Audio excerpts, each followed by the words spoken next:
시청자 여러분 안녕하십니까? 뉴스 현장 시작합니다. 국민의힘 공천관리위원회가 12명의 단수 공천자를 발표했습니다. 텃밭인 경북과 경남에서도 첫 공천 결과가 나왔는데 대부분의 지역구에선 치열한 경선이 펼쳐질 걸로 보입니다. 녹색정의당은 오늘 민주당이 주도하는 비례정당에 참여할지 결정하는데요. 취재기자 연결해서 자세히 알아보죠. 이채림 기자, 여당 공천 상황부터 먼저 정리해 주시죠. 네, 국민의힘이 오늘 발표한 단수 공천 지역은 총 12곳으로 대전 2곳과 경북, 경남 10곳입니다.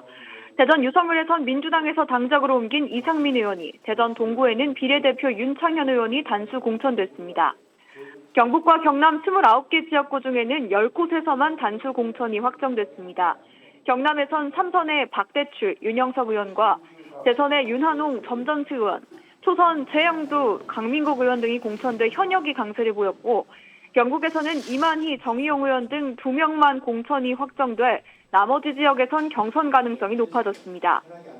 공관위는 오늘 대구와 부산, 울산 지역 후보자를 마지막으로 닷새 간의 면접 일정을 마무리합니다.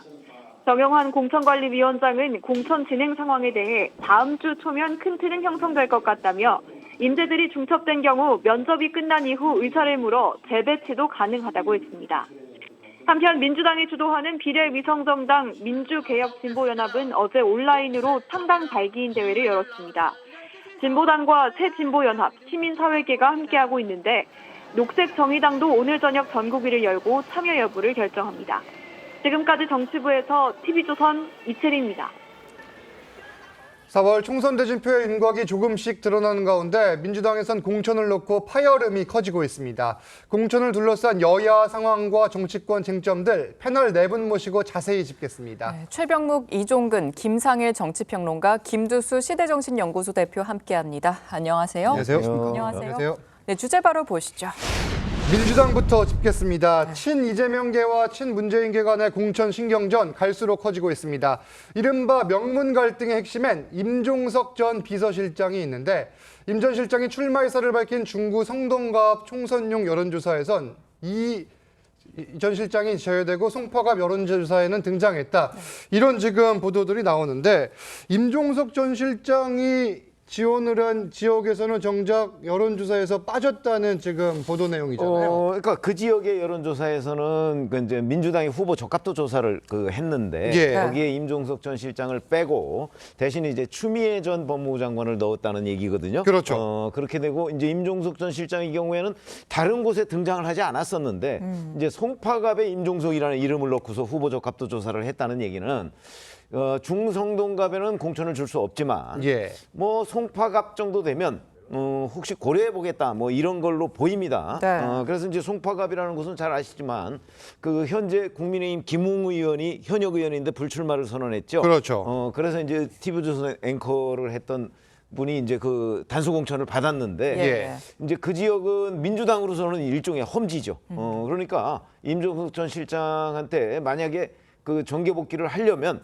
그러면 험지에 나가라 뭐 이런 의사표시로 보입니다. 지금 말씀하신 것처럼 민주당이 임종석 전 실장에 대해서 공천 배제나 이 험지 출마 이걸 좀 뭐 포석으로 두는 게 아니냐 이런 관측이 나오거든요. 예, 가능성이 좀 높아지고 있는 것 같습니다. 예, 그러니까 지금 현재 임종석 전 비서실장의 경우에는 상대로 나올 가능성이 높은 윤희숙 전 의원이 세게 프레임을 걸었거든요. 운동권 청산에 프레임을 걸었는데 그게 민주당에 알게 모르게 이게 먹혀 들어간 느낌이 듭니다. 그러니까 임종석 전 의원이 그 지역에 옛날에 출마를 했었고 또 민주당 내에서 보면 상당히 그 경력도 화려하고 상당히 비중을 차지하고 있는데 예. 여기에서 공천을 못하고 망설이면서 이제 다른 지역까지 거론할 정도가 되고 이 임종석 그 의원의 전략 공천 내지는 이런 것을 결정할 때 바로 친명이냐 친문이냐 하는 민주당으로서는 아무 도움이 안 되는 어떤 그 내부의 갈등까지 가져오게 되면서 예. 민주당 공천이 뭔가 말리고 있는 느낌.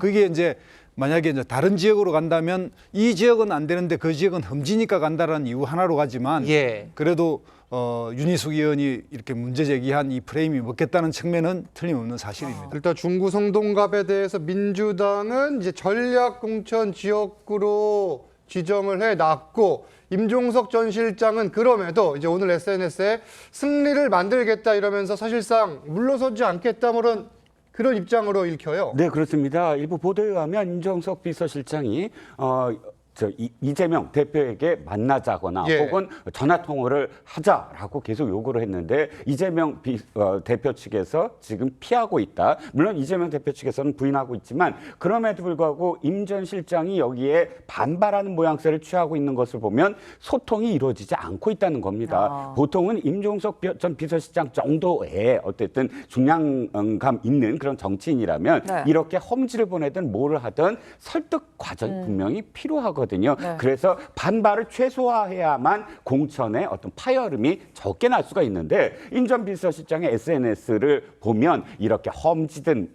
아니면 불출마든 임종석 비서실장을 배제하는 것을 소통도 안 하고 배제하는 모양새로 좀 가고 있다는 겁니다. 네, 지금 여러 좀 경우의 수가 있지만 임 전 실장이 공천에서 배제될 경우에 대해서 친문계인 최재성 전 청와대 정무수석은 이렇게 경고했습니다. 들어보시죠.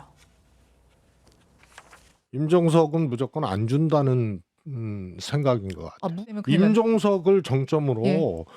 주류에 의해서 전 정부 핵심 인사가 건드려지면서 문명 파괴가 되면 이건 총선 폭망하는 거예요. 명문정당이라는 문재인 대통령과 이재명 대표가 외쳤던 그것이 깨지면 총선 자체를 치르기가 어려워요. 저는 뭐 가만히 있을 수가 없어요. 친문이 반명은 아니잖아요. 그래서 오케이, 이게 그 분위기. 너무 그게 다음 얼척이 주입니까? 없는 거지. 자, 그러니까 최재성 전 수석은 총선 폭망 이야기까지 했습니다. 이 선거에서 이길 수 없을 것이다. 이렇게 경고의 메시지를 이야기를 한 건데 실제 가능성에 대해서는 어떻게 보세요?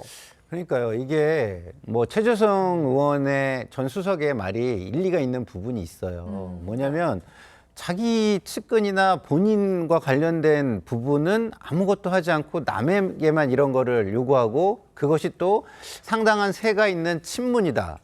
그러면 그동안 친문들은 왜 가만히 있었느냐? 공천 때문에 가만히 있었던 거거든요. 네네. 그러니까 총선이 끝나고 좀 안정적인 4년이 확보가 되면 예. 그때 가서 이야기를 하겠다. 이 공공연하게 뒤에서는 이런 얘기들이 많이 나왔단 말이에요. 그러면 그런 얘기가 이재명 당대표 쪽에 귀에 들어갔겠죠? 그러면 이거 봐라. 이거 끝나고 나면 이게 경선이나 대권이나 이런데 셈법이 굉장히 복잡해질 수 있겠네. 이런 생각을 이재명 대표 쪽에서 할 수 있어요. 예. 그래서 배제를 하려고 하는 것 같은데 근데 그런 걸 할 때도 자기 명분을 먼저 갖추고 해야 이게 반발이 없는 거예요. 예. 근데 자기 명분을 못 갖추는 순간 어떻게 되겠습니까? 탈당의 명분을 주는 거죠. 자기 명분을 갖추고 하면은요, 어떻게 되겠습니까? 탈당을 해도 힘을 받을 수가 없고, 아유, 저 명분이 없으니까, 딴 데 가가지고서 그냥 어떻게 좀 해볼라 그러네. 이렇게 전락해버리는데, 지금은 최재성 전 수석의 말이 어느 정도는 명분이 좀 있는 것으로 읽히고 들리기 때문에 예. 이재명 당대표 쪽에서 조금 더 공천에 신경을 써야 되지 않을까 이런 생각이 듭니다. 앞서 최 평론가께서 좀 언급을 하셨는데 만약에 임 전 실장이 출사표를 던진 이 중구 성동갑 여기서 사실 지금 임 전 실장 대신 추미애 전 장관 이름이 나오고 있거든요. 이거 거론되는 거에 대해서는 어떻게 생각하십니까? 일단 뭐 성동구와 관련돼서 추미애 전 장관도 사실은 거기에 대학교 출신이기도 하고 예. 관련은 있습니다만은 이 기준이 어떤 그 확실한 기준이 있다라고 말하기보다는 그냥 임종석 전 비서실장이 뭔가 문제가 되고 거론이 되니까 다른 사람으로 대체하려고 하는 좀 임시 방편 같은 느낌이 들고 예. 당내에서 과연 이게 이제 수용이 될까? 특히 이제 지금 뭐 친문이라고 통칭하는 그 그룹의 나름의 어쨌든 뭐 하나의 조직은 아니지만 지금 어쨌든 상당히 연대성을 가지고 있는데 네. 여기서 볼 때 이렇게까지 이동 배치할 만한 일인가라고 하는 문제고 또 추미애 전 장관의 경우에도 예를 들면 이 사실이 문제가 됐던 게 정권을 빼앗긴 거에 대한 책임 있는 사람들이 책임을 져야 한다는 말 속에서 이게 혼란이 일어나기 시작했는데 예. 그 당사 중에 한 명이지 않습니까? 그리고 두 사람이 또 격렬하게 또 SNS에서 서로 약간 주고받은 관계고 예. 이러니까 오히려 뭐 해소를 시키다기보다는 갈등이 증폭되는 그런 요소로 등장할 수도 있다 이런 생각이 듭니다. 뭐 민주당 안팎에서는 이렇게 커질 일인가 이런 목소리도 나오는데 지금 추미애 전 장관의 경우에는 중구 성동뿐만이 아니라 동작 을과 관련된 이야기도 조금씩 나왔었고 결국 임종석 전 실장과 추미애 전 장관의 공천이 어떻게 진행되느냐에 따라서 민주당 지금 공천 상황 그리고 앞으로 진행에도 영향을 미칠 수밖에 없어 보이네요. 당연한 것이요. 예. 이 두 사람 다 문재인 정부에서 장관을 했습니다. 장관과 장관급을 했죠. 예. 자, 그러면서 지금 민주당 공천관리위원장이 이제 그 소위 정권 교체의 책임론을 제기를 했어요. 그럼 책임론으로 따지면 사실 저는 개인적으로 추미애 전 장관이 훨씬 더 큰 책임을 져야 된다고 생각하는 사람이거든요. 윤석열 정권이 탄생하게 탄생하게 된데 예. 기여한 사람이 임종석이 크냐 추미애가 크냐 예. 그러면 추미애 전 장관이 훨씬 크다는 거죠. 추 전 장관은 본인은 아니라고 이야기하지만 그건 이제 본인 예. 주장이고 예. 이제 저희가 객관적으로 각종 데이터들을 동원해서 그 검증을 해보면 훨씬 크다는 게 제 생각인데 네네. 자 그렇게 되면 이제 명분이 없잖아요. 일반 국민들한테 왜 임종석은 안 되는데 추미애는 돼야 되느냐 하는 명분과 기준이 납득이 안 되는 거예요. 이렇게 되면 결국 일반 국민들의 그 민주당에 대한 지지가 저는 약화될 수밖에 없다고 생각을 하거든요. 그런 점에서 본다면 이 두 사람의 공천이 엇갈리는 순간 저는 일반 국민들도 갸우뚱해지면서 이제 민주당의 여러 가지의 부정적인 영향을 미치게 될 수밖에 없다. 이렇게 생각합니다. 네, 이런 가운데 국민의힘을 탈당한 이현주 전 의원이 민주당 복당을 선언했습니다. 탈당 7년 만에 복당하는 건데 이재명 대표는 환영의 뜻을 밝혔고 이현주 전 의원은 현 정권에 대한 심판을 강조했습니다. 들어보시죠. 환영합니다. 고맙습니다. 네. 고향에 돌아오신 걸 환영합니다. 예, 감사합니다. 네. 저도 열심히 하고 이번에 그 윤석열 네. 정권 심판에 힘을 보태겠습니다. 네. 무능하고도 정말 무책임한 저는 그 중에서도 무관심한 이 정권에 꼭 경종을 울려야 됩니다. 같이 네, 하시죠. 네, 고맙습니다. 네, 고맙습니다. 네. 자, 이현주 전 의원의 경우 과거 문재인 전 대통령과 친문 패권을 비판한 바가 있고 그래서 이 친문계에선 복당에 대해서 이재명 대표의 판단이 이해가 되지 않는다. 지도부에게 또 크게 반발하는 움직임도 있거든요. 이거 어떻게 봐야 됩니까? 네, 그렇습니다. 겉으로 드러난 것은 지금 반윤 연대, 그러니까 반윤의 어떤 최전선에서 뛸 사람들을 전부 다 연대하겠다 예. 이거지만 그러나 이 당내의 인자들 그러니까 반윤에서 목소리를 높이는 사람들은 굉장히 많아요. 굳이 외부에서 반윤의 목소리를 높인 전사를 데려올 이유가 없거든요. 예. 그렇다면 더 들여다본다면 지금 친문 주류 그러니까 21대 총선에서 당선된 사람들은 사실 친문이 많았어요. 왜냐하면 문재인 대통령이 지금 당선되고 집권한 다음에 2년 후에 지금 치러진 선거이기 때문에 당연히 주류인 친문이 많이 당선이 됐고 현역 의원들 중에는 사실 뭐 친명으로 가지 않는 데 있지만 친문이 주류 아닙니까? 그 사람들을 교체하려면 친문을 공격할 그러니까 공천 과정에서 공격할 사람이 좀 필요하다고 생각을 하고요. 네네. 그 누구보다 이현주 의원이 상당히 공을 세울 수 있다라는 판단 때문에 이현주 의원을 지금 이렇게 그 무리하면서도 복당시킨 게 아니냐고 친문들을 생각할 수밖에 없지 않겠습니까? 당연히 그 반발을 했던 사람이 홍익표 원내대표가 또 반발을 했고요. 그래서 불출마를 얘기했지만 불출마를 전제로 해서 들어올 이현주 전 의원이 아니라고 생각이 드니까 그 이현주 전 의원과 예. 관련해서는 친문들이 정말 부글부글 끓을 수밖에 없겠죠. 지금 부글부글 끓을 수밖에 없다 이런 말씀하셨는데 앞서 홍익표 원내대표는 사실상 이현주 전 의원의 불출마를 요구하기도 했습니다. 주목되는 게 이재명 대표가 과연 이현주 전 의원에게 총선에 나갈 기회를 줄지 이 여부인데 어떻게 보십니까? 주면은 그 순간 공정성, 형평성 이런 것들이 공천에서 날아가는 거죠. 왜냐하면 보세요. 이현주 의원이 그러니까 윤석열 정권 탄생에 기여한 게 없습니까? 그 캠프에 있었잖아요. 예? 거의 실제 하지 않았습니까? 그런데 그 이현주 의원은 그러면은 괜찮고 다른 사람들은 문제가 되고 이거 어떻게 설명을 할 거예요? 두 번째, 이현주 의원 본인의 이야기를 해보자고요. 친윤 정권 심판에 기여하기 위해서 여기 들어온다 그랬잖아요. 제가 볼 때는 여기 들어와서 분란 키우는 것보다 밖에서 그 유명한 패널로서 방송 출연자로서 하는 게 훨씬 더 기여가 돼요. 들어오면 심판에 오히려 마이너스가 돼요. 당내 분란을 일으키게 되고 분열하게 되고 그러면 최소한 들어올 때 분란을 최소화하기 위해서 어떻게 해야 되냐면 본인이 지난번 윤석열 정권 탄생에 기여한 걸 저부터 반성하겠습니다. 그리고 백의종군하겠습니다. 예. 윤석열 정권이 일단은 우선순위에서 먼저 심판해야 되니까 제가 여기 들어왔으니까 그걸 위해서 모든 걸 저는 걸겠습니다. 이렇게 해줘야 그 다음에 임종석 실장 얘기도 할 수 있고 이런 거잖아요. 근데 본인은 그런 얘기 하나도 안 하잖아요.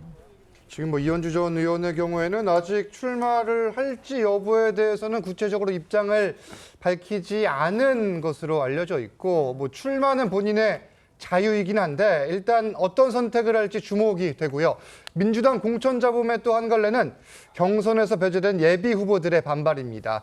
서울 광진을 김상진 예비 후보는 고민정 최고위원을 단수 공천한 것에 대해 또 항의를 했는데 이 내용 들어보시죠. 2020년 21대 총선에 당시 저는 저와 경쟁력을 비교하여 우월한 후보가 있으면 양보하겠다고 중앙당에 요청하였습니다. 그러나 일방적으로 고민정 후보를 전략 공천하였습니다. 또다시 단수 공천을 하였습니다. 이번 고민정 후보의 단수 공천은 도저히 납득할 수 없는 결정입니다. 중앙당의 심사 결과를 공개하여 왜 단수 공천을 하였는지 설명이 있어야 합니다. 무기한 단식 농성에 들어가며 요청이 묵살이 되면 중대한 결정을 할 수밖에 없음을 말씀드립니다. 무기한 단식 투쟁에 들어가겠다 이렇게 이야기를 했고, 고민정 최고위원의 경우는 절벽 앞에 서 있는데 등을 떠미는 이유를 알 수 없다 또 이렇게 입장을 내놨는데 이 상황은 어떻게 봐야 돼요? 아니 지금 김상진 예비 후보의 입장을 한번 우리가 들어보자고요. 들어보면 지난 4년 전에도 사실은 그 단수 공천을 했고 전략 공천이 있죠. 그렇죠. 그래서 본인은 거기서 열심히 그 표박가리를 하고 있었는데 배제됐고, 이번에도 단수 공천을 하면서 본인이 또 배제가 됐단 말이죠. 그러니까 본인은 아예 출마의 기회조차 지금 그 잡지 못하고 있는 거예요. 경선이라도 시켜달라 이거잖아요. 그 지금. 얘기죠. 그 예. 얘기. 이제 그런데 그거를 지금 당에서 그 제외시켜놨기 때문에 본인으로서는 어떤 수단과 방법을 가리지 않고 이번에 그 이 문제에 불복을 하더라도 뭔가 하겠다. 이제 중대 결정 얘기를 하잖아요. 예. 저런 일은 근데 대단히 여러 군데에서 뭐 여야 막론하고 늘 있어요. 그렇죠. 늘 있기 때문에 저런 반발을 어떻게 관리하느냐가 사실은 공천의 기술이죠. 맞습니다. 그런 점에서 본다면 사실은 이제 뭐 고민정 최고위원이 제가 보건대 이제 개인적인 관점이지만 아마 김상진 예비 후보하고 거기서 경선을 하더라도 질 것 같지는 않아요. 그렇다면 굳이 단수 공천을 할 필요가 있었을까, 이재명 대표로서는. 뭐 그런 여러 가지의 그 지금 의문이 생기기는 합니다. 예. 그러나 저런 걸 가지고 뭐 이 공천 결과가 뒤집힐 가능성은 제가 보기엔 없어서 아마 김상진 예비 후보가 어떤 중대한 결정 얘기를 했기 때문에 예. 그런 부분에 그 앞으로 우리가 이제 주목을 할 수밖에 없다. 저렇게 되면 결국은 이제 뭐 제3지대 신당 뭐 이런 거를 아마 염두에 두었을 가능성이 높아요. 그래서 이제 이게 아직 구도가 다 짜여지진 않았지만 예. 만약에 수도권 같은 데서 저런 가능성이 계속 늘어나잖아요. 예. 그렇게 되면 민주당으로서는 상당히 곤혹스러운 상황이 될 수가 있다 이렇게 봅니다. 뭐 물론 경선을 해보지 않았기 때문에 김예비 후보와 고민정 최고위원이 실제 경선을 했을 때 어떤 결과가 나올지는 알 수 없다. 하지만 개인적 생각으로는 고 최고위원의 경쟁력이 높을 것이다. 뭐 이런 말씀을 해주신 거고요. 네, 또 이런 가운데 뇌물수수로 혐의로 재판을 받고 있는 노무래 의원은 공천에서 배제될 경우 무소속으로 출마하겠다. 돈봉투 의혹에 연루된 무소속 이성만 의원은 자신의 지역구에서 전략 공천된 후보에게 야권 단일화를 제안했습니다. 이게 어떤 배경이 좀 있다고 보십니까? 일단 민주당에서 사실 이 부분에 대해서는 당대표의 사법적 문제가 제기되면서 네. 당에서 이 기준을 형법이 이야기하는 무죄 추정의 원칙이라든지 이런 것들을 갖다 대서 민심이 생각하는 기준보다 훨씬 낮춰버린 게 이런 사건에 이제 발단이 됐고요. 예. 결국 이 돈봉투 사건이나 이런 데서 이제 결국은 현역 의원들에 대해서 확실하게 선을 긋지 못하고 만약에 이제 여기에 뭐 반발이 된다면 어떤 기준이 이제 들쭉날쭉하고 그러다 보니까 이제 그 의원들이 이제 뭐 승복을 못하는 문제까지 생겼고, 그다음에 이제 일부 노웅래 의원은 이제 민주당 소속이지만 이제 그 인천에 나가신 그분은 이성만 의원은 무소속으로 돼 있거든요. 예. 그러니까 이제 무소속에서 만약에 경쟁을 한다면 민주당 표를 이제 서로 나누니까 예. 뭔가 이 단일화를 해야 이길 수 있다. 이렇게 두 사람 서로가 그 표는 소중하고 또 이 경력에 대한 리스크는 해소해야 되겠고 예. 그러니까 이승만 의원이 적극적으로 이제 단일화를 요청했고요. 네네. 여기는 또 민주당 입장에서는 이제 전략 공천을 했습니다. 그래서 이 두 사람의 이제 시작 전략 공천이라는 예. 건 이 지역에 처음으로 이제 등장했기 때문에 당장 뭐 여론조사 방식으로 한다면 이승만 의원이 더 유리하겠죠. 그러니까 오히려 무소속인 이승만 의원이 더 적극적으로 여기에 그 단일화를 요구하고 있다 이렇게 봐야 되겠습니다. YTN 전 앵커 이 노정면 후보에게 야권 단일화를 제안한 상황이고 일단 이재명 대표의 사법 리스크를 이야기하면서 본인의 억울함을 이제 주장하는 사람들이 나오고 있는 거고요. 네네. 이렇게 공천 잡음이 거세지는 가운데 이 대표를 중심으로 한 심야 회동 밀실 공천이 공천 잡음의 원인 중 하나다. 이런 분석도 나오는데 이 만남에 대해서 사실 이 민주당 이 당사자들은 뭐 답을 안 하거나 부인하거나 뭐 여러 반응들을 내놨거든요. 예. 이 만남 어떻게 보세요? 그러니까 이 국민들은요, 예. 이 민주당 지지자만 있는 게 아니잖아요. 그러면은 일단은 그런 것이 언론을 통해서 보여줬어요. 네. 그러면 국민은 보여지면 그거를 보여지는 쪽으로 생각하기 마련이에요. 우리가 seeing is believing이라는 얘기가 있잖아요. 그러니까 보는 게 믿는 게 되는 게 이제 일반 국민인데 보이는 대로 믿을 수밖에 없다. 그렇죠. 예, 그렇게 되는 건데 그러면은 이런 거를 그렇게 심각한 상황으로 가면은 당 지도부에서 어떻게 해야 되냐면 확실한 설명, 그다음에 입증을 통해서 예. 해소. 이걸 하지 않으면 제가 볼 때는 공천 자체가 굉장히 이미지가 이 공천이 깨끗하거나 굉장히 우수한 이기는 공천이다라고 말하기가 어려워지는 거예요. 그래서 밀실 이미지를 줄 수도 있다. 그렇죠. 그거군요. 예, 그 이미지 자체가 공천 이미지가 안 좋게 가니까. 예. 그래서 제가 볼 때는 이거를 지금은 애써 무시하고 피해 가려고 하고 이런 느낌의 답들을 내놓고 있잖아요. 네네. 이렇게 나가면은 조금 더 이게 쌓이면 큰일 난다. 이거는 빨리 해소해야 된다. 좀 이렇게 말씀을 드리고 싶습니다. 지금 위기 수준까지 왔다 이렇게 진단하십니까? 점점 그렇게 가고 있는 있다. 게 있죠. 근데 예. 이게 항상 이렇잖아요. 선거에서 남의 잘못이 나의 반사 의혹으로 오는 경우가 예. 되게 많아요. 근데 지금 민주당이 저쪽에 반사 이익을 주고 있는데 요번에 어제 발표한 그 국민의힘의 공천을 보면은 이쪽이 너무 못하니까 저쪽도 좀 방심하나 이런 느낌이 예. 저는 좀 들거든요. 잠시 뒤에 저희가 이야기를 예. 나눌 텐데. 만약에 이제 예. 그렇게 되면 이게 조금은 네, 물타기가 되겠죠. 그렇지 않으면 위기로 갈 수도 있고. 예.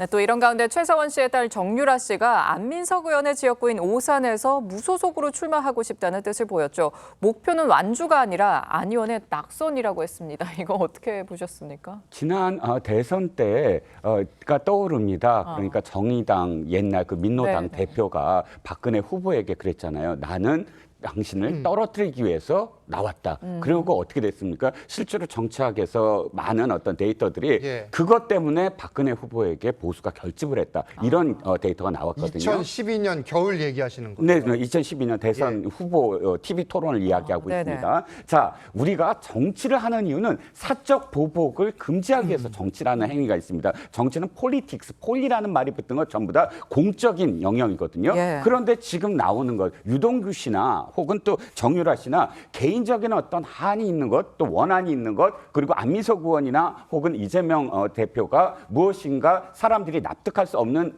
그런 지점이 있다는 걸 이해합니다. 인정할 부분도 있고요. 하지만 그것을 위해서 정치라는 공적 행위를 수단으로 삼아서는 안 된다는 것이거든요. 안민석 의원에게 원한이 있다고 해서 그렇게 정치에 뛰어들어서 그 원한을 보복하기 위해서 공적인 어떤 행위를 한다. 그러니까 앞으로 이런 일이 없게 만들려면 사실 지금 안민석 의원을 지금 겨냥한 정유라 씨가 이런 어떤 행위를 하지 않는 것이 사실은 정치라는 본연의 행위를 우리가 모두 다 인정하는 것이다라는 생각이 듭니다. 일단 앞서 저희가 좀 얘기한 것 중에서 밀실 공천이 없다고 지금 민주당 측에서는 입장을 밝힌 상황이고요. 또 김상일 의원께서 이현주 의원이 뭐 윤석열 정권 탄생에 기여한 게 없었다, 그 캠프에 있었다 이렇게 말씀하셨는데 그게 사실은 홍준표 의원의 캠프였다 이렇게 좀 다시 정정을 드리겠습니다. 이어서 여권 상황도 알아보겠습니다. 오늘 국민의힘이 현역 의원 11명의 단수 공천을 확정했습니다. 경남, 경북 단수 공천자 10명 중 9명이 현역 의원인데 이게 오늘 오전 10시 반에 발표된 내용이거든요. 분석을 좀 먼저 부탁드릴게요. 근데 이게 지역구마다 사정이 좀 달라요. 그렇죠. 왜 그러냐면 사실은 그 기준이 있어요. 단수 공천을 하는 기준이. 예를 들어서 그 지역에 다른 그 예비 후보자가 없으면 또 단수 공천이 되는 것이고 결격 사유가 없는 한 또 만약에 그 지역의 후보 적합도 조사를 해봤더니 1위 후보와 2위 후보 간의 격차가 뭐 굉장히 크더라. 이러면 또 단수 공천이 가능해요. 그런 여러 가지 기준이 있기 때문에 예. 저는 저 그 현역 의원이 있는 그 9명의 그 저 현역 의원들이 단수 공천된 것이 지역마다 전부 다 사정이 다를 것이다. 그렇죠. 근데 전체적으로 본다면 자, 그 영남권 전체가 60개가 넘어요, 지역구가. 예. 그 중에서 지금 뭐 한 9명 정도 현역 의원이 공천이 된 거거든요. 그렇기 때문에 지금 대부분은 다 남아 있어요. 그러면 그 대부분의 지역을 예. 앞으로 물갈이를 할 것인지 아니면 또 일부 추가로 단수 공천을 할 것인지가 그렇죠. 이제 불분명하기 때문에 전체적으로 다 보고 나서 이게 저 분석이 가능한 것이지 지금 저것만 보고서 현역 의원 공천이 예상보다 많다 예. 이렇게 생각할 수는 없어요. 왜 그러냐면 4년 전이나 아니면 8년 전에도 그 영남 지역의 현역 의원 그 물갈이 비율이요 대략 뭐 55%에서 60% 정도 됐어요. 예. 근데 지금 저 한 거는 뭐 기껏해야 한 10% 남짓 정도를 지금 단수 공천을 한 거거든요. 그러니까 영남권 현역 의원의 물갈이가 과연 과거 예년의 수준으로 갈지 아니면 예년보다 좀 못할지 예. 뭐 이건 현재 단정적으로 얘기할 수는 없는 거죠. 현재 진행 중인 상황이기 때문에 그렇습니다. 그런데 저희가 현재 그 예. 여권 주변에서 흘러나온 얘기들 종합해 보면 아마 4년 전, 8년 전보다도 더 많은 비율의 물갈이가 예상된다. 예. 이렇게는 얘기할 수 있을 겁니다. 지금 단수 공천이 결정되지 않은 경남, 경북 지역이 주목이 되고 있는데 현역 의원과 대통령실, 정부 출신 인사들 간의 좀 경선 이게 전망되는 것 같거든요. 어떻게 보세요? 그렇습니다. 10명의 지금 단수 공천이 이루어졌지만 예. 사실 그쪽보다 눈길이 가는 건 단수 공천이 이루어지지 아니한 가장 뜨거운 지역들이에요. 특히나 포항, 북, 포항, 남 둘 다 대통령실에서 내려가고 검사 출신이고 하는 사람들이 엄청나게 모여 있는 포항, 북도 역시 마찬가지입니다. 예. 검사 출신의 대통령실에 있던 사람과 대통령실에 있지 않아도 검사 출신과 또 대통령실에 있었던 뭐 인사 담당, 뭐 비서관이나 예. 이런 사람들이 다 엉키다 보니까 한두 사람이 아닌 아닌 상황이 돼버렸죠. 네. 포항남 역시 마찬가지입니다. 그리고 또 뭐 영주, 영화, 봉화 이쪽도 마찬가지고요. 그러면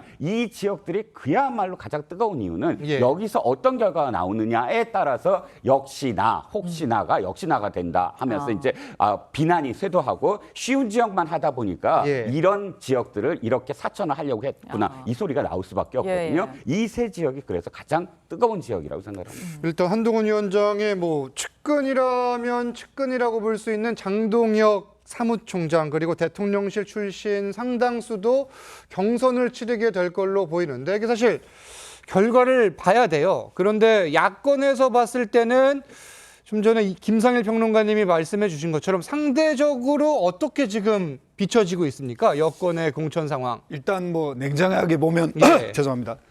지금 현재 국민의힘에서 진행되고 있는 이 공천이 상당히 좀 사심이 배제된 느낌 같은 게 있고요. 배제돼 보인다. 사심이. 그리고 그다음에 이제 가장 주목됐던 용산과 국민의힘 내부에 원래 있던 국회의원들 그 현재 뭐 기득권을 가지고 있는 현역들과의 이것을 어떻게 배합하고 또 누구를 배제할 것인가 예. 뭐 이런 부분이 좀 주목됐는데 가장 쟁점이 되는 부분은 일단 좀 뒤로 돌린 것 같고요. 그 외에 또 뭐 누가 예를 들면 바라봤을 때 저 지역은 이 사람이 될 거야 단수가 될 거야 그런데 그게 의외로 또 경쟁을 붙인다든가 나름의 관리를 좀 하고 있는 느낌이 듭니다. 그런데 예. 오늘 이제 앞에 뭐 경남을 포함해서 여기에 단수 현역들을 많이 공천을 했는데 이런 걸 보면 역시 또 긴장감이 또 좀 빠지고 있는 거 아닌가. 그래서 또 무난하게 정치에서 승리하기 위해서 현역 위주의 그 공천을 해서 국민들이 원하는 좀 물갈이나 핵심이 좀 뒤로 처지고 있는 거 아닌가 그런 느낌이 같이 들고 있습니다. 일단 뭐 김성태 전 의원이 초반에 반발을 하다가 일단은 받아들였고 상대적으로는 일단 큰 잡음은 없어 보이는데 말씀 주세요. 그러니까 상대적으로 큰 예. 잡음이 없는 게 예. 민주당에 비해서 그런 거예요. 상대적으로 그런 그렇죠. 것뿐이다. 예. 예. 근데 이 민주당이 없고 여기만 보면은요. 지금 사실은 윤석열 대통령의 줄 섰던 현역들이 줄줄이 공천이 되고 있는 거기 때문에 예. 개혁과 혁신은 거의 보이지 않는 공천이 되는 거고 심지어 정진석 의원 같은 경우는 1심 판결이 나온 분이에요. 그러니까 그렇게 강조했던 공천의 기준이라는 걸 스스로 엎은 사례까지 지금 나오고 있는 거예요. 그래서 점점 이게 무너지고 있는 거 아닌가. 처음에 좀 잘해 보이는 것들이 민주당이 너무 못하니까 조금씩 긴장이 풀려가는 거 아닐까. 이렇게 가면은 정말 양지에서는 예. 큰일 날 수도 있겠다. 저 이런 생각이 드는 거죠. 오늘 대구, 부산 지금 뭐 면접이 진행되는데 결국은 가셔야 될 부분들이 있을 것이다. 그렇죠. 한번 지켜보기로 하고요. 네, 또 관심을 모으는 지역을 보면 서울 양천갑에서는 구자룡 비대위원과 정미경 전 의원 그리고 조수진 의원이 경쟁을 하고요. 강동갑에서는 윤희석 선임 대변인과 전주혜 의원, 동대문갑에선 김영우 전 의원과 여명 전 대통령실 행정관이 경선을 치르게 됩니다. 지금부터 보시기에는 좀 변수가 뭐라고 보십니까? 자, 우선 그 이제 용산 대통령실 출신들 이거를요. 저게 이제 그 경선에는 민심도 있지만 그 일반 여론조사도 있잖아요. 네. 그런 데서 용산 대통령실 출신이라는 부분을 밝히느냐 밝히지 않느냐. 예. 이런 것들이 또 상당히 좌우를 해요. 그렇죠. 근데 지금 국민의힘의 경우에는 그게 지금 현재 언론에 보도된 바로는 없어요. 예. 그렇게 돼서 이제 아마 그런 부분을 밝히면서 하면 용산 대통령실 출신들이 상당히 경선에서 승리하는 경우가 늘어날 거예요. 지금 용산 대통령실을 경선에 붙인다고는 하잖아요. 예. 근데 그 일반 유권자들이 보면 용산 대통령실이라고 해서 별로 가점을 주지는 않거든요. 근데 당원들은 가점을 줄 가능성이 대단히 높기 때문에 네. 그런 게 허용이 된다면 대통령실 출신이 아마 상당한 정도로 경선 승리를 할 가능성이 높다. 저는 예. 이렇게 보고요. 어찌 보면 그게 또 자연스러운 현상이라고 저는 봅니다. 왜 그러냐면 대통령실은 아무나 가는 데가 아니잖아요. 그러니까 윤석열 정권 그 탄생에 기여를 한 그 국민의힘 그 관련 주변 인사들 중에서 예. 그래도 대통령실에서 이 사람 정도면 업무 능력이 출중하다 해서 용산 대통령실로 갔기 때문에 네. 그 사람들이 다시 나와서 뭐 공천 신청을 하고 국회의원을 해보겠다고 하는 거는 저는 자연스러운 것이라고 봐요. 오히려 그런 사람을 배제하려고 한다면 그게 역차별이 되겠죠. 실제 이제 당원들 여론조사를 할 때 그 질문에 네. 그 대목을 넣을지 안 넣을지 이제 지켜봐야 되는 건데 근데 아마도 예. 넣지 않겠나 싶어요. 뭐 지켜볼 부분이고 또 국민의힘은 단수 공천 대상을 줄줄이 발표를 하고는 있지만 종로와 강남 등 또 주요 지역은 일단 놔뒀습니다. 그런데 강남을에 나란히 지원했던 박진 전 외교장관 그리고 이원모 전 인사비서관을 다른 지역으로 재배치할 수 있다. 뭐 이런 이야기 보도들이 계속 나와요. 네, 그렇습니다. 박진 외교부 장관은 원래 종로에서 나왔던 분이거든요. 그렇죠. 그러다 강남으로 차출됐다가 이번에 다시 종로 지역구로 투입하는 방안을 검토 중이다. 이런 얘기가 나오고 있고요. 또 이원모 비서관 역시 다른 험지, 뭐 경기도 수도권의 용인 이야기도 나오고 있습니다. 그런데 여기서 제가 한 가지 좀 눈길에 뜨는 게 뭐냐면 민주당과 국민의힘이 지금 파열음이 좀 다르잖아요. 다른 이유가 민주당 지금 안에서 하고 있는 이야기들이 바로 다 언론에 흘려져요. 예. 지금 아까 그 밀실공천도 마찬가지고요. 또 어떤 언급을 하고 있거나 이런 부분들이 전부 다 밖으로 공개되는 건 어떤 의미냐면 지금 리더십이 무너지고 있다라는 겁니다. 지도부의 리더십이 있다면 그런 이야기들이 안 흘려지는 것이거든요. 상대적으로 국민의힘은 이런 이야기들이 바깥에 흘려지지가 않았어요. 예를 들어서 뭐 단수공천 지역 그러면 옛날 같으면 어디가 단수공천으로 지금 거론되고 있다. 이런 하마평이라든지 예상 기사들이 나왔는데 네. 보세요. 국민의힘에 한 번 거의 없었어요. 그리고 바로바로 그냥 발표가 됩니다. 근데 처음으로 나온 게 이거예요. 지금 이원모, 박진 이 두 사람을 이렇게 하려고 하는 것이 지금 검토되고 있다라는 관계자 기사거든요. 상당히 주의해야 된다. 국민의힘이 지금까지 파열음을 적게 할 가장 큰 어떤 안정적인 요소가 이런 요소다. 그래서 이 부분들이 앞으로도 통제되고 관리되어야 된다라는 겁니다. 알겠습니다. 한동훈 비대위원장 소식도 짚어보죠. 어제 취임 후 5번째로 경기도를 찾았는데 다시 한번 목련꽃 필 때를 강조했고 야권에서는 비판의 목소리를 냈습니다. 들어보시죠. 국민의힘은 22대 국회가 개원하자마자 아직 그 이름은 정하지 않았습니다만 서울 편입 경기 분도 원샷법을 발의해서 추진할 겁니다. 저는 목련이 피는 계절, 천이 오는 계절에 46만 의정부 시민의 삶이 조금이라도 나아졌다는 말을 반드시 듣고 싶습니다. 한동훈 비대위원장은 서울 편입과 경기 분도는 양립이 가능하다고 우겼습니다. 한동훈 위원장 특유의 허세입니까? 아니면 엘리트 의식에서 비롯된 오기입니까? 한동훈 위원장이 진정 의지가 있다면 적극 추진하겠다는 말 말고 먼저 메가서울 비전과 서울 집중에 따른 대안이 무엇인지 밝히십시오. 자, 이모경 원내대변인의 발언은 지난 8일 내용인데 이게 지난 8일에 이 이야기를 했던 게 그때도 이제 꽃 이야기를 한 뒤에 이제 반응들이 있었던 거고 목련꽃 이야기를 어제 또 한 거예요. 그렇습니다. 어떻게 봐야 됩니까? 한동훈 위원장 입장에서는 이 이야기가 상당히 뭔가 운율이 되고 또 사람들에게 강한 인상을 줘서 예. 다시 한번 뭐 써도 좋겠다고 판단한 것 같은데 목련꽃이 굉장히 필 때는 화려한데요. 네. 질 때는 무참하게 지죠. 그러니까 이렇게 공약을 대중한테 이렇게 널리 알리는 건 좋은데 예. 이 실상을 보면 너무 충돌돼요.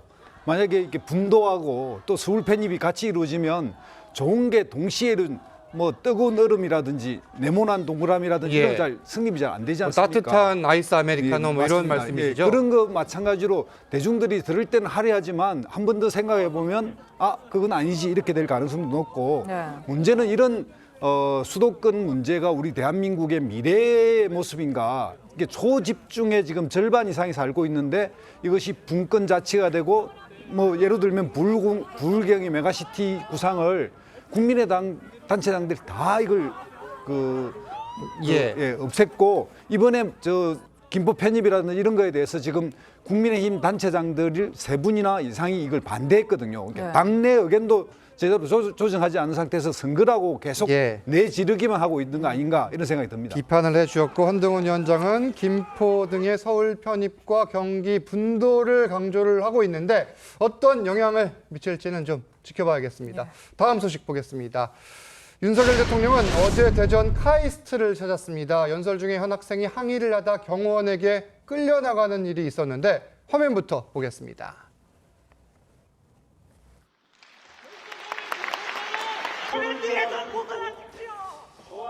네, 이 당장 야당에서는 또다시 과잉 경호 이야기가 나옵니다. 지금 영상을 보고 계시는데 어제 카이스트 졸업식에서 있었던 일입니다. 이 졸업생이 윤석열 대통령이 연설을 하는 과정에서 이제 이야기를 합니다. R&D 예산에 대해서 삭감한 것을 되돌려 놔라 이런 취지로 이야기를 했는데 이 상황과 관련해서 대통령실에선 법과 규정, 경호원 측에 따른 불가피한 조치였다 이렇게 강조를 했거든요. 어떻게 보셨습니까? 저거는요, 제가 볼 때는 과도한 조치고, 제가 이 자리에서 지난번 그 진보당의 강성희 의원이 네네. 저런 행동을 했을 때 그 부분을 제가 비판한 적이 있거든요. 그것까지 명분을 잃게 하는 거예요. 그때는 대통령과 거리가 굉장히 가까웠기 때문에 뭐 만에 하나를 대비해서 그렇게 한 거를 저도 수행 비서관이라는 걸 해봤기 때문에 그럴 수밖에 없었을 것이다라고 저는 오히려 경호원들을 두둔했는데 저긴 거리가 상당하잖아요. 그렇죠. 거리가 악수를 했던 지난 상황과는 다르다. 다르죠. 그거군요. 거리가 상당한데 저 정도면은요, 그 즉각적인 위해는 있기가 어렵잖아요. 권총을 가지거나 그런 것도 아니고 대통령 행사는요, 그 메탈 디텍터니 이런 모든 게 동원돼 가지고 위험 물건이나 이런 건 전부 다 사전에 제거가 됩니다. 그러니까 저 정도 거리면 지난번 오바마 대통령처럼 그럼 뭐 얘기를 하는 걸 두고서 여기서 얘기하는 거 이해는 하는데 지금 그런 자리가 아니니까 다른 분들을 좀 약간 배려해 주세요. 정도로 해도 그 주변에 있는 사람들이 오히려 아니 당신 왜 그래? 이렇게 얘기를 할 수 있는 겁니다. 근데 저거를 저렇게까지 해서 들고 나가면 저는 원래 경호처가 저렇게 무례하고 오만하고 과도하구나 이렇게 보여질 수 있고 지난번 강성희 의원 때도 그래서 그런 거였구나 이렇게 오히려 이미지를 줄 수 있다. 그래서 이건 좀 약간 유감 표명을 하는 게 낫겠다 이런 생각이 듭니다. 사실 과도한 조치였다고 평가를 하셨는데 그런데 사실 이 고성을 지른 학생이 녹색정의당 소속 대변인 그러니까 좀 정치인인 것으로 드러나기는 했어요. 그렇죠. 녹색정의당 대전시당 대변인이라고 하니까 이제 카이스트에 다니면서도 정치를 하고 있었던 것으로 네네. 보입니다. 근데 이제 그 카이스트 졸업생이 뭐 정치인이다 아니다는 건 사실 중요한 건 아니죠. 네. 물론 본인은 정치 행위로서 저런 그 요구를 하고 뭐 소리를 지르고 했을 수 있지만 지금 말씀하셨듯이 이제 경호 수칙만 따지고 놓고 보면 저렇게 조치하는 게 맞아요. 맞는데 저도 비슷한 견해인 것이 이게 이제 대통령과의 거리가 예. 멀었기 때문에 저거를 아주 경호 수칙을 아주 경직되게 적용을 해서 꼭 입을 틀어막고 저렇게 끌어내는 것이 최선의 방편이었느냐. 예. 그 부분은 대통령 경호실에서 한 번쯤 좀 생각을 해볼 필요가 있다 이렇게 봅니다. 자, 이 경호원들의 대응 그리고 이 학생의 소속을 두고선 여러 이야기들이 지금 나오고 있는 건데 다른 의견 혹시 갖고 계신 분들 있으십니까? 일단 예. 첫 번째는 뭐냐 하면 예. 이거예요. 보시면 알겠지만 경호원들만 끌고 간 것이 아니라 주최 측이 함께 예. 합니다. 석박사 학위를 받은 사람들 네, 네. 이 복장이 있어요. 그러면 주최 측이 지금 포함이 돼서 이 장면이 어쨌든 졸업식장이잖아요. 그럼 졸업식이 원만하게 끝나야 된다라는 그런 생각으로 지금 끌려가는 장면 다시 보시겠지만 주최 측이 상당히 많은 분들이 지금 함께 끌어갔다라는 점 하나. 두 번째는 사실 두 분 의견과 큰 차이는 없어요. 왜냐하면 예. 이것이 앞으로 제가 걱정하는 부분은 완전히 계속 대통령의 어떤 행사 때마다 계속 되풀이될 가능성도 혹시나, 있어요. 일부러 예. 이렇게 해서 문제를 아하. 계속 일으킬 수 있다. 왜냐하면 지금 계속 이렇게 수칙이 하드랜딩을 하잖아요. 소프트랜딩 하지 않고. 예. 저는 이번엔 좀 놔뒀다면 더 적극적으로 주최 측에서 그 학생을 말렸을 거예요. 오히려? 경호원이 직접적으로 이렇게 몸으로 부딪히지 않는 선에서. 왜냐하면 졸업식이 네. 정말 한 번밖에 없는 일생에서 그런 이 식장이니까요. 그러니까 앞으로 정말 대통령실이 잘 판단하셔야 될 게 일부러 벌리는 그런 부분들을 똑같은 장면들을 계속 되풀이하게 만들 거냐 아니면 주최 측이 예. 이것을 아주 설득을 통해서 끝낼 거냐 이것을 어느 쪽으로 선택할 거냐는 대통령실이 잘 판단해야 된다고 봅니다. 알겠습니다. 윤 대통령의 독일, 덴마크 순방 일정 연기 소식도 좀 보겠습니다. 이를 두고 여러 이야기들이 나왔는데 일단 상당히 이례적이다 뭐 이런 지적들이거든요. 어떤 생각이세요? 맞습니다. 이제 국빈 방문을 예정했고 또 일주일도 아닌 준비 기간 그리고 다 와서 현장 뭐 대응팀까지 다 갔다는데 네. 이거는 특별한 이유가 있는 거죠. 그러니까 지금 현재 대통령실이 이야기하는 예. 이유를 넘어서는 이유가 있다. 이건 이제 지금 현재 대통령 입장에서는 아마 총선을 위해서 뭔가 욕을 먹어도 또 외국으로부터 이걸 항의받아도 본인이 결단해야 될 필요가 있다고 생각한 것 같은데 예. 이건 김건희 여사와 뗄 수 없는 문제라고 생각합니다. 그러니까 도이치라고 하는 주가 조작 문제와 또 민주당 입장에서는 김건희 여사의 특검 이야기를 계속 거론하고 있고 이런 상태에서 명품백 문제까지 거론되니까 이 문제는 피해야 되겠다 생각을 했기 때문에 최대한 또 뭐 함께 나갈 수도 없는 상태고 예. 그런 상태를 피하기 위해서 윤석열 대통령은 외교에서 항의를 받더라도 총선에 유리하다면 하겠다. 뭐 이런 입장에서 결단한 거 아닌가 이렇게밖에 해석할 수 없다고 봅니다. 뭐 다른 의견 있으십니까? 저는 예. 제가 국민의힘이 이게 잘했다고 생각해요. 오히려 잘했다? 예. 민주당 입장에서는 예. 나가는 게 오히려 도움이 돼요. 왜냐하면 세 가지입니다. 민, 한, 연인데 민생이에요. 일단 의대 정원 문제 굉장히 좀 심각한 그렇죠. 상황이고 계속 돌아가는 문제입니다. 그렇죠. 막 투쟁이 일어나는 상황에서 나가면 지금 뭐 일각에서는 약간 비아냥거리는 소리 이런 얘기도 해요. 대통령이 내한을 하는 것 같다 이렇게도 얘기합니다. 너무 많이 나가시니까. 예. 그리고 상대적으로 성과가 그럼 또 있느냐? 그렇게 또 성과가 많지도 않아요. 그런데 예비비를 갖다가 거의 뭐 엄청나게 쓸 정도로 또 너무 많이 나가요. 그래서 여론이 좋지 않다는 거 하나. 두 번째는 한동훈입니다. 지금 한동훈 비대위원장이 나름대로 좋은 이미지를 쌓아가고 있잖아요. 네. 근데 요번에 이게 나가가지고 조명을 받으면 한동훈 위원장과 총선에 뭐 나름대로 잘하고 있는 게 이목이 딴 데로 또 돌려질 수 있잖아요. 마지막은 여사죠. 예. 여사 부분을 민주당 쪽에서는 벼르고 있는 거잖아요. 네. 벼르고 있는 이슈인데 그 벼르고 있는 이슈를 햇빛 아래로 이렇게 예. 테이블 위로 올려주는 역할을 하게 되는 거 아니겠습니까?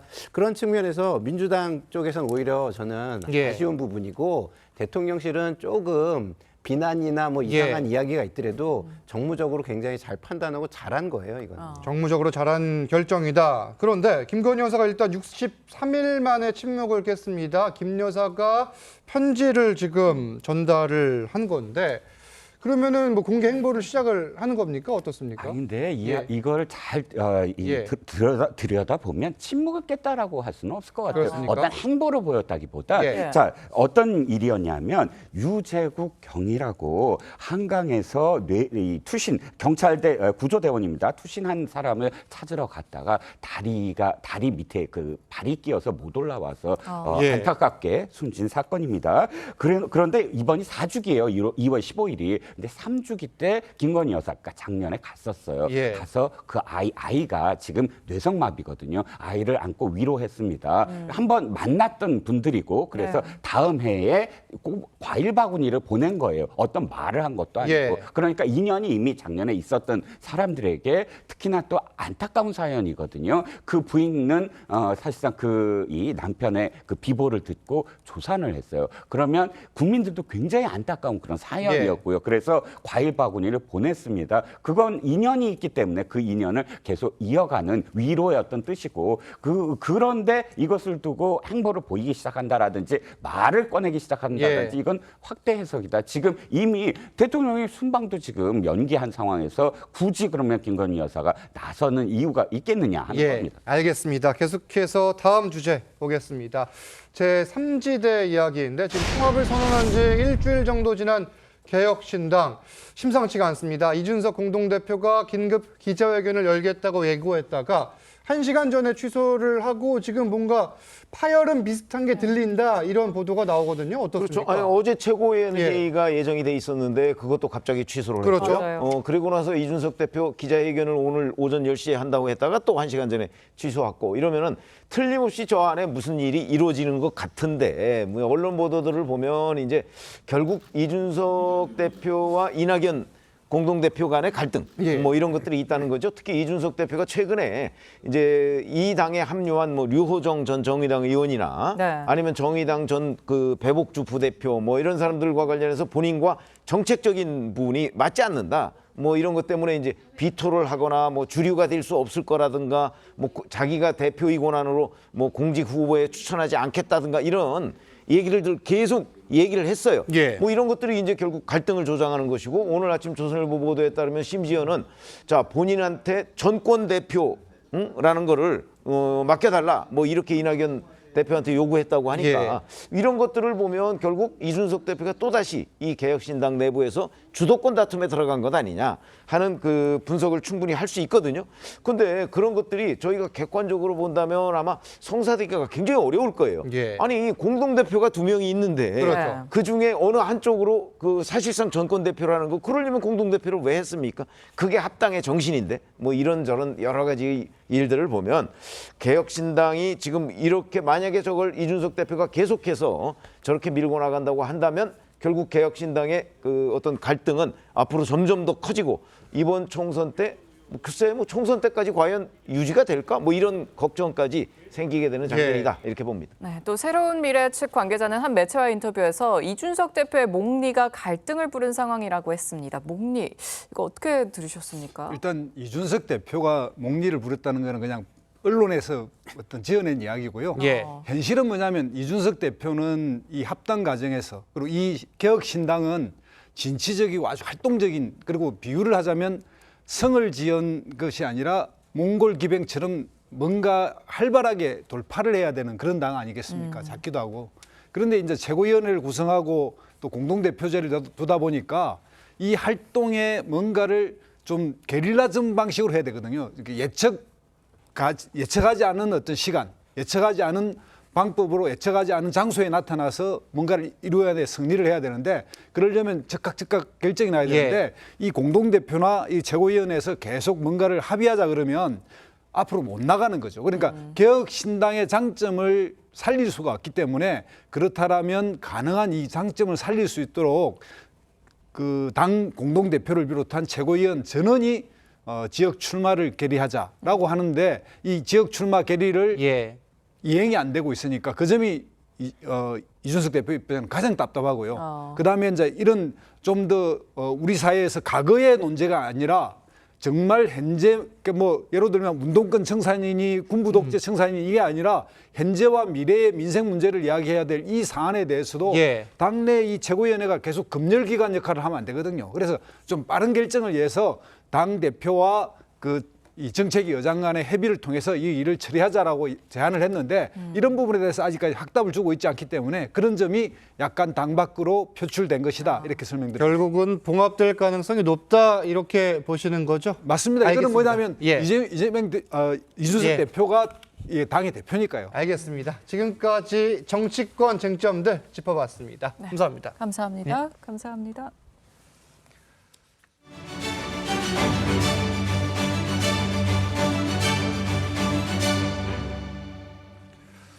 남자 축구대표팀의 클린스만 감독이 부임 1년 만에 어제 경질됐습니다. 축구협회는 대표팀 감독에게 기대하는 리더십을 클린스만 감독이 보여주지 못했다고 이유를 밝혔습니다. 이다솜 기자의 보도입니다. 전력강화위원회의 감독 경질 의견을 전달받은 축구협회 집행부가 긴급 회의를 열었습니다. 2시간여 회의 끝에 정몽규 축구협회장은 클린스만 감독의 경질을 최종 결정했습니다. 최종적으로 대표팀 감독을 교체하기로 결정했습니다. 대한민국 대표팀 감독에게 기대하는 지도 능력과 리더십을 보여주지 못했습니다. 지난해 2월 아시안컵 우승을 외치며 지휘봉을 잡았던 클린스만 감독.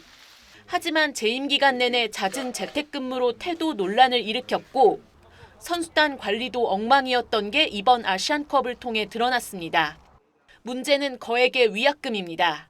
감독의 자녀 연봉을 비롯해 코치진 등 그 총액을 합하면 100억 원에 이르는 것으로 알려졌는데 축구협회 1년 예산의 5%가 넘는 막대한 금액입니다. 금전적인 부담이 생긴다면 제가 회장으로서 재정적인 기여할 수 있는 부분이 무엇인지 고민해 보겠습니다.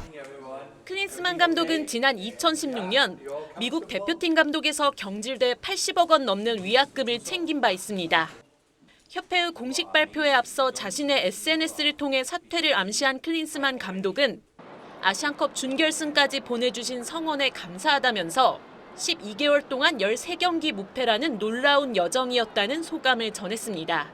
이후 축구협회를 비롯한 K리그 SNS 계정 구독을 재빠르게 해지하는 모습으로 마지막까지 축구 팬들에게 씁쓸함을 안겼습니다. TV조선 이다솜입니다.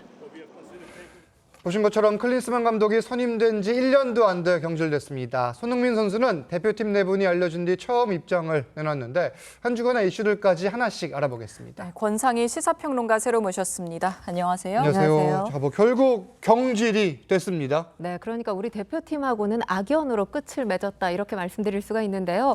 사실 그동안 전술적으로 부재하다, 전술이 없다 이런 비판이 계속 제기되어 오지 않았습니까? 이번 아시안컵에서 스스로 여실히 이걸 증명했다고 볼 수밖에 없습니다.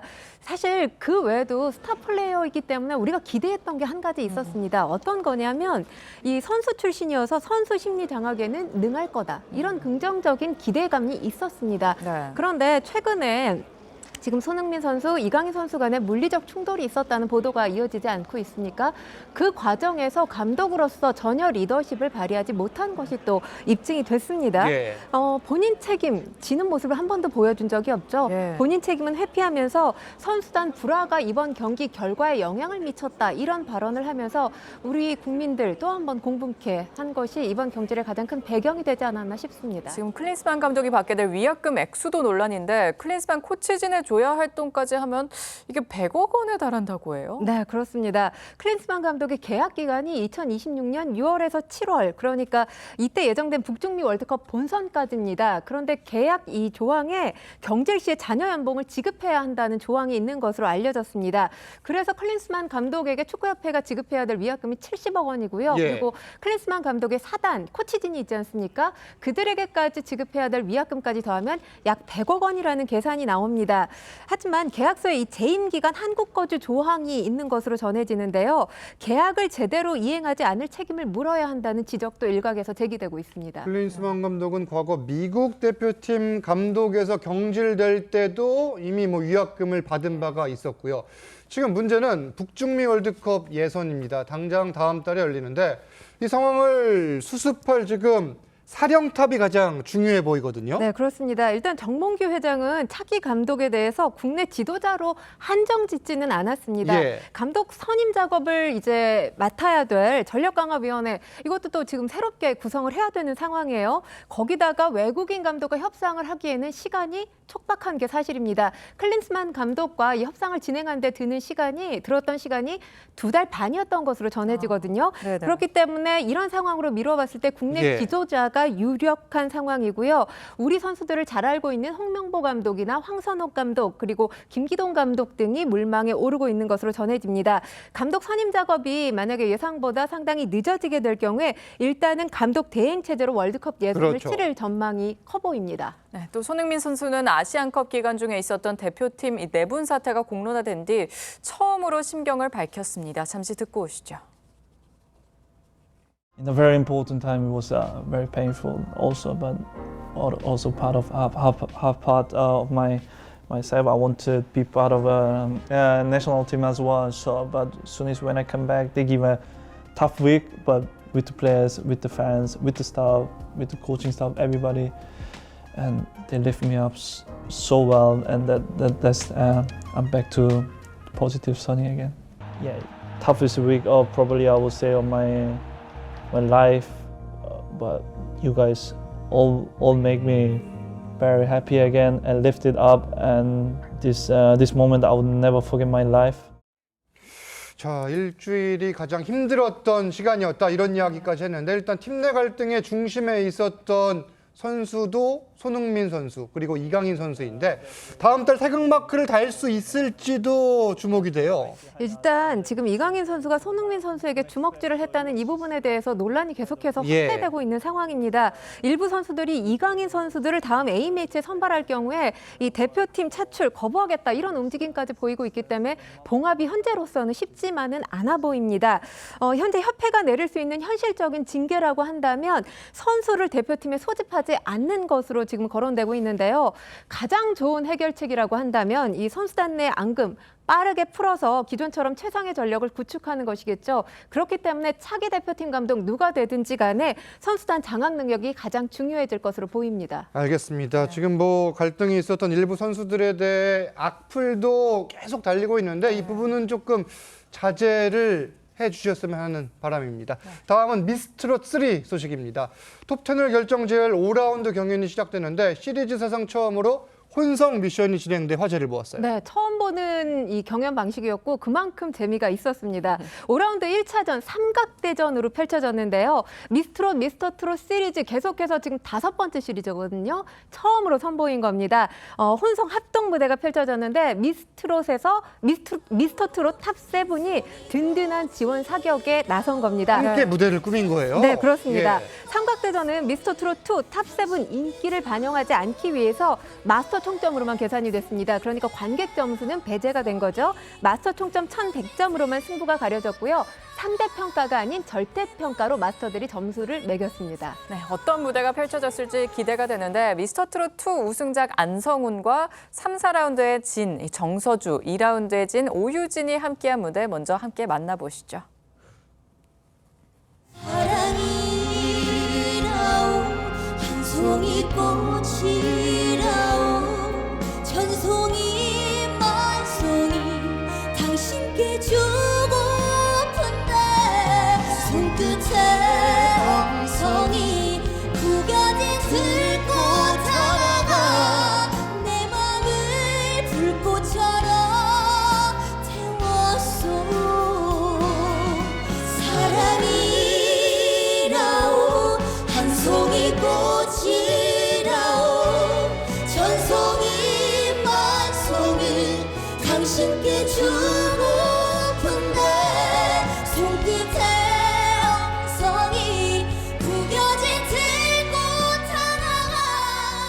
너무 깊이와 감성이 느껴지는 무대였다, 뭐 이런 평이 나와요. 네, 뭐 진들의 무대였기 때문에 귀호강할 수 있었던 그런 무대가 펼쳐졌습니다. 정서주 양 그리고 오유진 양 하면 이번 미스트롯 3의 기대주이기도 한데요. 주병선의 들꽃이라는 곡을 선곡을 했습니다.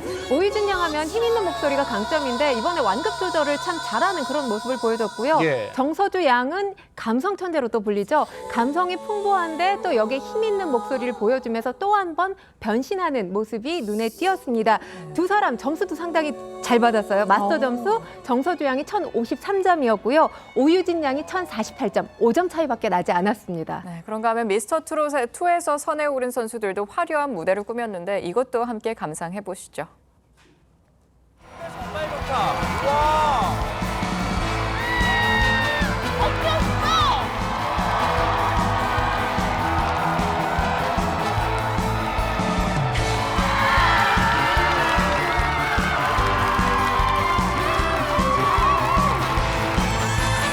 무대도 대박이다. 오늘 밤 너무나 마지막 남자이었으면 나는 좋겠어. 깊어가는 뭐 팀 합성으로 가장 높은 점수를 획득했다 이거군요. 네, 잠깐 지금 무대를 예. 보셨겠지만 이 무대 자체가 춤과 노래 세 사람 아주 완벽한 조화를 이뤘습니다. 결과도 상당히 좋았는데요. 나영 씨가 1055점, 김소연 씨가 1053점. 팀으로 봤을 때 가장 높은 점수를 받았고요. 그리고 이 두 사람 MZ세대예요. 2004년 동갑입니다. 그런 만큼 무대를 준비하기 전에 기싸움도 상당했거든요. 그 기싸움이 무대 욕심, 그러니까 그만큼 무대를 탄탄하게 준비해서 이 시청자들에게 즐거움을 줬던 그런 경연 무대가 아니었나 생각합니다. 다음 주엔 역전의 기회도 여전히 남아있죠. 왜냐하면 5라운드 총점이 1100점이라고 아까 제가 말씀을 드렸잖아요. 1차전이 1100점이고요. 2차전 여기는 관객 점수가 포함이 됩니다. 300점이 포함돼서 1,400점, 1차전과 2차전 도합 2,500점이 5라운드 총점으로 계산이 되기 때문에 1차전에서 조금 아쉬웠던 참가자들은 2차전에서 얼마든지 이 역전할 가능성이 있습니다. 격동의 라운드가 될 2차전은 다음 주 목요일 날 함께 하실 수가 있습니다. 기회는 여전히 열려 있다. 알겠습니다. 권상희 평론가는 여기서 인사 나눕니다. 감사합니다. 감사합니다.